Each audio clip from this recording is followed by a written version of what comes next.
Wireless ही केवल बेहतर नहीं कर पाए, सोच बेहतर पाए, पुलिसिंग क्या है, अपराध होता क्यों, और जो नहीं सोच सकता है वो सिर्फ लकीर का फकीर बन करके रहेगा। बढ़ गया, दरोगा को बुलाओ, डांट दो, तो उससे क्या हो जाएगा? अगर सब कुछ दरोगा को ही करना है तो जो सीनियर लेवल पर बैठे हुए हो क्या सिर्फ फाइल में नोट लिख। 1977 में आप प्रशासनिक सेवा में आए सर। पहले क्या शुरू से ही तैयारी थी या फिर कुछ और? बिल्कुल प्रशासनिक सेवा नहीं, पुलिस सेवा में या यूपीएससी देने की कभी कोई इच्छा नहीं थी।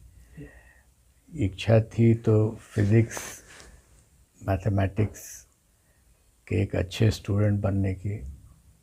ग्रेजुएशन तक तो मैंने किया उसको, लेकिन कुछ इस तरह की बात हुई, लगा कि मैं फिज़िक्स और मैथमेटिक्स के टॉप पे नहीं पहुंच पाऊंगा।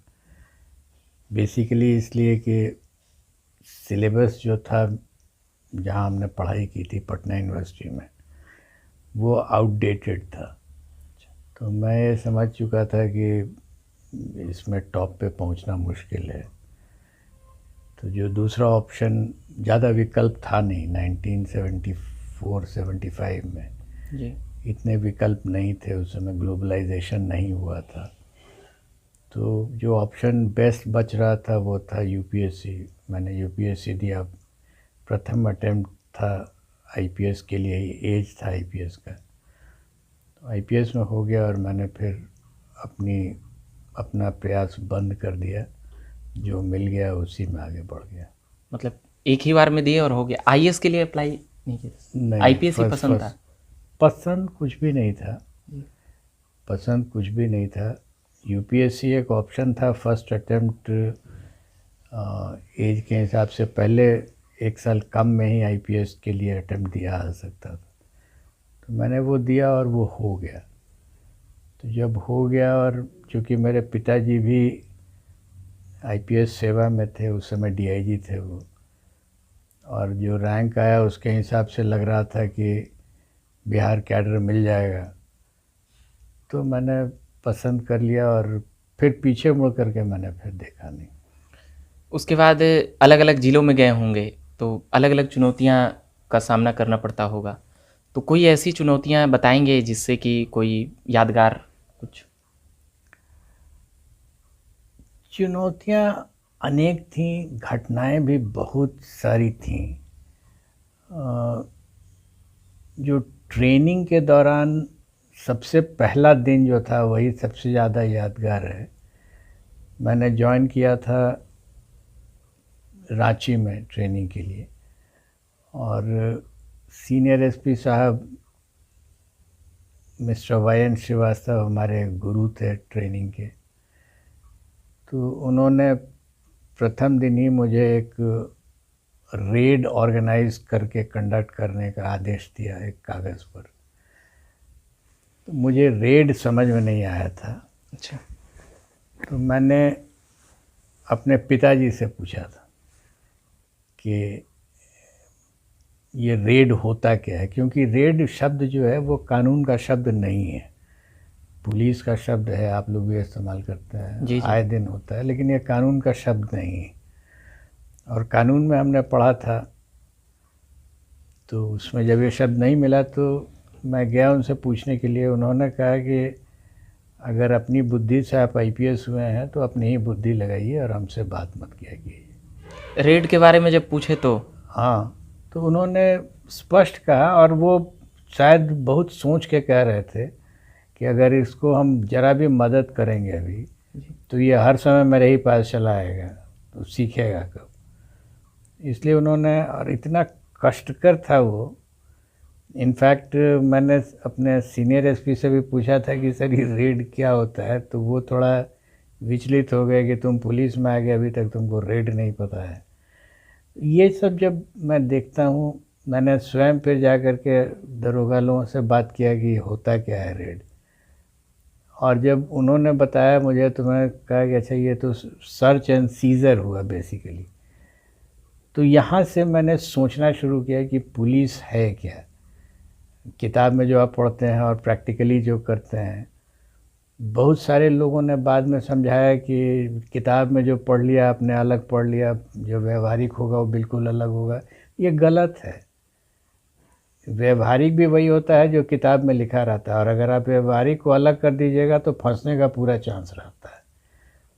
अक्ल लगाना होगा कि जो किताब में बातें लिखी हुई हैं कानून की, वही व्यवहारिक रूप से आपको उतारना होगा, और जितना आप कानून के नज़दीक रहिएगा उतना आप सुरक्षित रहिएगा। और जैसे सेवा काल के दौरान कई मुठभेड़, गोलियां ये सब चली होगी, कोई ऐसी कहानियां 80 से 90, 90 से 2000 जब भी रहे? मैंने अपनी पूरी ज़िंदगी में 22 लाइव एनकाउंटर्स देखे हैं, और सबकी ब्यूटी ये है, I am a very good shooter. अगर कोई टारगेट रख दिया जाए और पुलिस में जो फायरिंग होती है वो दे दिया जाए, तो SLR ऑटोमेटिक वेपन से खास करके, not with a revolver, pistol अगर हो, स्टेन कार्बाइन हो, SLR हो, 303 से वेरी लॉन्ग रेंज, तो I am a very good marksman. But हमने एक नीति तय कर ली थी कि जब भी ऑपरेशंस में निकलूँगा या कभी भी रात में नाइट राउंड्स में जाता था, अपना वेपन कभी नहीं कैरी करता था। अभी भी कहीं पे भी निशाना लगा ले? बिल्कुल, मूविंग टारगेट पर मैं कर सकता हूँ फायरिंग, और बहुत अच्छा कर सकता हूँ। लेकिन ये मैंने तय किया था कि जब एक्चुअल ऑपरेशंस में रहूँगा तो वेपन अपना नहीं इस्तेमाल करूँगा, क्योंकि एक्चुअल ऑपरेशंस में I am suppose to lead. मेरा काम है लीड करना, मेरा काम अपने आप को प्रोटेक्ट करना नहीं। तो उसके बाद इनकाउंटर्स, कितने इनकाउंटर्स किए होंगे सर? 22 तो आप देखे हैं, पर आप खुद कितने किए हैं? खुद ही की मैं बात कर रहा हूँ। अच्छा, खुद किए हैं 22? 22 टाइम्स फायरिंग हुई है, ranging from 2 minutes to 6 hours. ये पहला कहाँ हुआ था सर? कहाँ पर पहली बार कहाँ किए थे? First encounter I think training में ही हो गया था, और उसके बाद जब फील्ड में आया तब तो कई ओकेजन्स पर हुए। सासाराम में, औरंगाबाद में, बेतिया में, मधेपुरा में, एनी नंबर ऑफ टाइम्स। मतलब जिस जिले में गए, कोई ऐसा अपराधी जिसको पकड़ने में या ये सब करने में आपको कुछ परेशानी आई हो? बहुत ज़्यादा। अपराधियों की कोई कमी नहीं थी, बट एक चीज़ मैंने सीखा था, वो ये कि किसी का भी मैं जब पीछा करता था तो कोई उसमें व्यक्तिगत भाव नहीं होता था। पीछा हमने किया इसलिए कि लॉ डिमांड करता है कि आप अपराधी को पकड़िए, तो मैं पकड़ने के लिए तत्पर हूँ। जिस दिन मैं ज्वाइन करूँगा उस दिन से मेरा मिशन हो जाएगा, और जिस दिन मैं दस्तखत कर दूँगा, चार्ज हैंडेड ओवर, उस दिन मैं उस अपराधी का नाम भी भूल जाता हूँ। मतलब एकदम शुरू से ही जीवटता वाले? जीवट एक शब्द है, बट वो आधा है। जीवट के अलावा लगाव नहीं था। जैसे किसी अपराधी का मैंने पीछा किया, तो जिस समय मैं पीछा कर रहा हूँ उस समय लगेगा अपराधी को भी और दूसरों को जो मुझे देख रहे हैं कि इनका एकदम मिशन इन लाइफ है कि इस अपराधी को पकड़ ही लेना है, वो कभी नहीं था। जिस समय मैं चार्ज हैंडओवर करूँगा उस ज़िले का, उस समय अगर कोई हमसे पूछे कि कौन अपराधी है जिसको आप अभी भी चाहते हैं कि वो पकड़ा जाए, ऐसा कोई नहीं होगा। कोई पूछे कि ये थाना और ये थाना प्रभारी कहाँ थे आपके साथ, नहीं याद रहेगा, क्योंकि कोशिश करता हूँ कि जिस मोमेंट में हस्ताक्षर मैंने किया हैंडओवर, उस समय से उस ज़िले की समस्या, उस ज़िले के लोग, उस ज़िले के अपराधी कोई संबंध नहीं रखता हूँ। कोई अपराधी जिसको, जैसे कि पुलिस विभाग में कई अपराधी तो पकड़ाते ही हैं, तो कई को सुधारने का प्रयास या कुछ ऐसा चीज़ जिससे कि उसके जीवन में बदलाव आया हो? मेरा रोल ये नहीं है जी। ये रोल है रिफॉर्मेटरी का। आप अगर पढ़ेंगे संविधान को गौर से, जी। तो ये रोल रिफॉर्मेटरी का, रिफॉर्मेटरी मतलब जिसको कॉमन पार्लेंस में जेल कहा जाता है, जी वो जेल का रोल है। हमारा रोल इतना ही है कि उसको व्यवस्था से घृणा नहीं हो। अगर मैं अपने व्यवहार से उसको व्यवस्था के प्रति घृणा पैदा कर दूंगा तो मैं रिफॉर्मेटरी के रोल को पूरा होने में बाधक हो रहा हूँ। इतना ही मेरा रोल था। ये मैंने बहुत क्लियर कर रखा था अपने लाइफ में कि पुलिस का रोल रिफॉर्म करना नहीं है। पुलिस का रोल है एविडेंस के साथ अपराधी को न्यायालय में पेश करना और न्यायालय को अपने काम को करने में उनको मदद कर देना, जैसे गवाहों को ला देना, वारंट एग्जीक्यूट कर देना, या जो भी लीगली पास्ड ऑर्डर्स है कोर्ट्स के, वो मैं पूरा कर दूंगा। लेकिन जब वो कन्विक्ट हो जाएगा, कन्विक्शन होने में अगर वो बाधा उत्पन्न करेगा तो न्यायालय में भी मेरा अनुरोध होगा कि ये बाधा उत्पन्न कर रहा है, इसका बेल कैंसिल कीजिए। ये सब मैं करता था। कानून में जितनी बातें लिखी हुई रहती थी वो सब मैं करता था।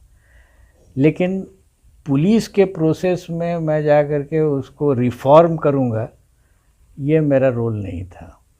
मतलब उस दायरे से बाहर नहीं जाते होंगे। कानून में जो डिफाइंड था वो उतना मैं करता था, और जो परिभाषित मेरा दायरा है उस दायरे के बाहर नहीं जाता था। जो दायरा दिया गया है उसके अंदर प्रयोग करने को मैं तैयार था, लेकिन दायरे के बाहर जाने को तैयार नहीं था। सर, जब कोई आईपीएस होते हैं तो पॉलिटिक्स का मतलब राजनेताओं का जो रूलिंग पार्टी होती है, क्या उसका दबाव होता है? और उसके इस पर थोड़ा सा समझिए। ये प्रश्न का उत्तर मैंने कई बार दिया है, फिर आपको मैं उसी भाषा में दूंगा। राजनीति भी इस सामाजिक व्यवस्था का एक अंग है, और मैं उस व्यवस्था, जो राजनीतिक व्यवस्था, उसका अंग नहीं हूँ, इच्छा भी नहीं है होने की। तब रही बात कि उनके साथ हमारा क्या संबंध रहेगा। एक छोटा सा ओवरलैप एरिया है, कॉमन एरिया है दोनों के बीच में, जहाँ दोनों का इंटरेक्शन होता है। उस एरिया में एक आदमी का जैसे आदमी के साथ व्यवहार होता है वो करता हूँ। न उनको मैं अपने अंदर आने के लिए दूंगा और न मैं उनके अंदर जाने को तैयार हूँ। बॉर्डर पर मुलाकात होगी और आदान प्रदान होगा जो एक आदमी का दूसरे आदमी के साथ होता है। न कोई उनके क्षेत्र में हम अंदर जाने को तैयार हैं, और न मैं राजनीतिज्ञों को अपने अंदर में आने को देने के लिए स्पेस उनको मैं नहीं देता हूँ। कभी कोई ऐसा वाकया हुआ हो कि? वाकया तो बहुत है। वाकया जब बहुत अंदर आने का प्रयास करेंगे तो उस समय का भी वाकया है। वाकया ये भी है कि उन्होंने बातें अपनी कहीं और मुझे लगा कि ये बात सही है, तो मैंने स्वयं अपनी व्यवस्था के अंदर उनकी बात को रख करके और अपनी व्यवस्था के अनुसार उस काम को मैंने किया, और मैंने पाया कि रिज़ल्ट सही आता है। तो दोनों तरह से होता है। बट समथिंग जो बहुत क्लियर था वो ये था कि राजनीतिज्ञों को मैं अपने कार्य क्षेत्र में नहीं आने दूंगा, और न मैं एज ए पुलिसमैन राजनीतिक क्षेत्र में वो एंटर करूंगा। मतलब कि दबाव दबाव तब पड़ेगा ना जब एक दूसरे के साथ लोग टेंशन में आएंगे, तब दबाव पड़ता है। कांटेक्ट होगा लेकिन प्रेस नहीं होगा। आज जिस प्रकार से मतलब कि कहा जा सकता है कि हम मतलब आप ये दबाव नहीं बर्दाश्त करते हैं। बर्दाश्त की बात नहीं, मैं होने ही नहीं देता हूँ। अच्छा, पड़ेगा तब ना बर्दाश्त की बात आएगी, होने ही नहीं दूंगा। कांटेक्ट होगा, एक आदमी का दूसरे आदमी के साथ कांटेक्ट होगा, लेकिन न उनको मैं अपने अंदर आने दूंगा और न मैं उनके अंदर जाऊंगा।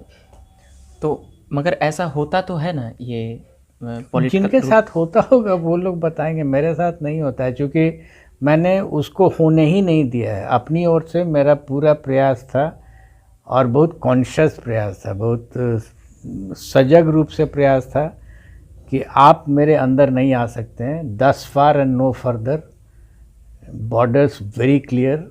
इतनी ही दूर आप आ सकते हैं जहाँ तक एक आदमी दूसरे आदमी के साथ व्यवहार करेगा, उसके बाद नहीं अंदर आने देंगे, क्योंकि वो मेरा कार्य क्षेत्र है।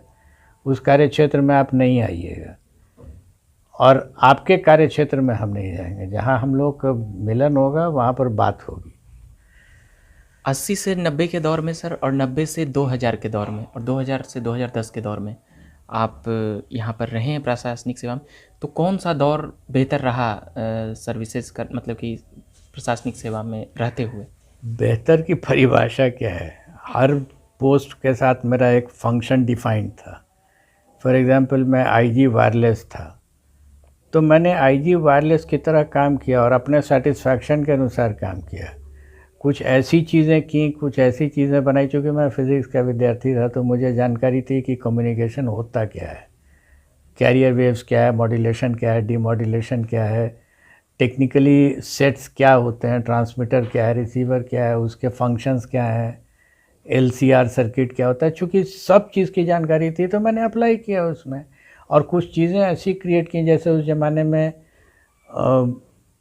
लेट्स से बिहार एक था, झारखंड और बिहार, तो मैंने यहाँ के लोगों को जो टॉप ऑफिसर्स थे, डीजीपी उस समय के सीनियर ऑफिसर्स, उनको हमने कहा कि आपको जमशेदपुर के बिष्टुपुर पुलिस स्टेशन के मोबाइल का पटना के कोतवाली मोबाइल के साथ डायरेक्ट कम्युनिकेशन वीएचएफ सेट से करा देता हूँ, और आप सुनिए बीच में बैठ कर के कि कैसे दोनों मोबाइल बात कर रहे हैं। इन लोगों के थॉट प्रोसेस में नहीं था कि ये बात हो सकती है, मोबाइल फ़ोन नहीं था उस समय। और तब मैंने इसी बिहार सरकार के वीएचएफ सेट, जो कि एक थाने के ही क्षेत्र में काम करता है या एक ज़िले में काम करता है, तो जमशेदपुर से पटना के मोबाइल को जब बात करवाया तो लोगों को हैरत हो रही थी। हालांकि हैरत की कोई बात नहीं थी, बहुत आसान था साइंटिफिकली समझ लेना। तो जब ये सब हमने दिखाया उनको, तो लोगों ने कहा अच्छा ये भी हो सकता है। तो इसमें इशू क्या है, बेहतर का क्या है? आप जो पद दीजिएगा उस पर मैं काम करूँगा। सोचना जब है मुझे, और मैं विज्ञान के रूप में सोच सकता हूँ, तो किसी भी चीज़ को संभव बनाया जा सकता है। फिजिक्स के स्टूडेंट होने के नाते आप वहाँ पर इसमें ज़्यादा बेहतर कर पाए, इसका एक? फिज़िक्स के स्टूडेंट होने के नाते वायरलेस ही केवल बेहतर नहीं कर पाए, सोच बेहतर पाए। पुलिसिंग क्या है, अपराध होता क्यों है, ये सोच तो जो सोच सकता है वो सोचेगा, और जो नहीं सोच सकता है वो सिर्फ लकीर का फ़कीर बन करके रहेगा। क्राइम बढ़ गया, दरोगा को बुलाओ, डांट दो, तो उससे क्या हो जाएगा? अगर सब कुछ दरोगा को ही करना है तो जो सीनियर लेवल पर बैठे हुए हो क्या सिर्फ फाइल में नोट लिखेंगे?